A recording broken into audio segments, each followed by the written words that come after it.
మిట్ట మధ్యాహ్నం వేళ నడినెత్తిన సూర్యుడు చండ్రనిప్పులు కురిపిస్తున్న వేళ, సెగలు పొగలుగా వడగాలి ఎడాపెడా కొడుతున్న వేళ, దేవాలయం గోపురాల్లోని రామచిలుకలు పావురాళ్ళు గూళ్లల్లోంచి తలలు బయట పెట్టలేని వేళ,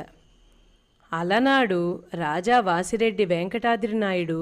ఎత్తిన ధ్వజస్తంభాలకు శిఖరాలకు రాగిరేకు చుట్టింపించి ఆ రేకుమీద బంగారం పూత పోయించగా, ఆ బంగారం ఎవరూ చూడని సమయాన ధగధగా మెరుస్తున్న వేళ, పెద్దగుడి ఆవరణంతా పట్టపగలల్లే అర్ధరాత్రిలా పరమ నిశ్శబ్దంగా ఉన్న వేళ, పంచాయతీ బోర్డులో పనిచేసే జానకిరామయ్య మొలల వ్యాధితో బాధపడుతూ చుర్రుమనే ఎండని లెక్క చేయకుండా చెంబు పట్టుకుని ఎత్తుకెడుతున్నాడు. ఆ పరుగులో